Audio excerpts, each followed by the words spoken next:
ಕಳೆದ 5 ದಿನಗಳ ಹಿಂದೆ ಉತ್ತರ ಕನ್ನಡದ ಅಂಕೋಲಾ ಬಳಿ ಶಿರೂರು ಆ ಶಿರೂರಿನಲ್ಲಿ ಗುಡ್ಡ ಕುಸಿತವಾಗಿತ್ತು. ಸತತ 4 ದಿನಗಳ ಕಾಲ ಗುಡ್ಡ ಕುಸಿತದ ತೆರವು ಕಾರ್ಯಾಚರಣೆ ನಡೀತಾ ಇತ್ತು. ಇವತ್ತು 5ನೇ ದಿನಕ್ಕೆ ಕಾಲಿಟ್ಟಿದೆ ಮಣ್ಣು ತೆರವು ಕಾರ್ಯಾಚರಣೆ.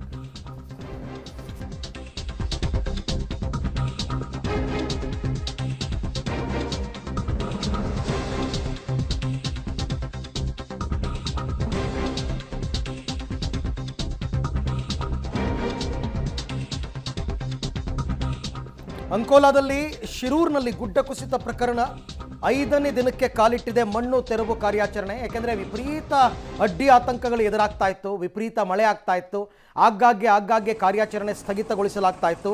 ಹಾಗೂ ಹೀಗೂ ಈಗ ಮೊದಲ ಹಂತದ ಕಾರ್ಯಾಚರಣೆ ಯಶಸ್ವಿಯಾಗಿದೆ ಅನ್ನುವ ಮಾಹಿತಿ ಲಭ್ಯವಾಗ್ತಾ ಇದೆ.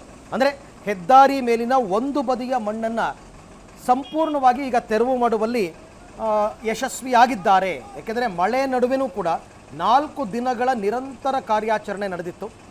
ಆದರೆ ಈಗ ಒಂದು ಬದಿಯ ರಸ್ತೆ ತೆರವಾಗಿದ್ರೂ ಕೂಡ ವಾಹನ ಸಂಚರಿಸೋದಕ್ಕೆ ಜಿಲ್ಲಾಡಳಿತ ಒಪ್ಪಿಗೆಯನ್ನು ಕೊಟ್ಟಿಲ್ಲ.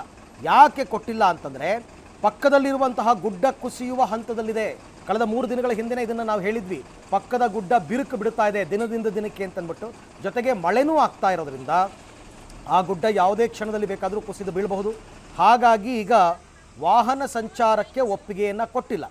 ಬಟ್ ನಿಮ್ಗೆ ಗೊತ್ತಿರ್ಬೋದು, ಗುಡ್ಡ ಕುಸಿತವಾದ ಜಾಗದಿಂದ ಆ ಕಡೆ ಮತ್ತು ಈ ಕಡೆ ಸುಮಾರು 5-6 ಕಿಲೋಮೀಟರ್ ತನಕ ವಾಹನಗಳು ಕಾಯ್ತಾ ನಿಂತಿದ್ವು ಕ್ಯೂನಲ್ಲಿ. ಹಿಂದಕ್ಕೆ ಹೋಗೋಕ್ಕಾಗಲ್ಲ, ಮುಂದಕ್ಕೆ ಬರೋಕ್ಕಾಗಲ್ಲ ಅನ್ನೋ ಪರಿಸ್ಥಿತಿ ಇತ್ತು.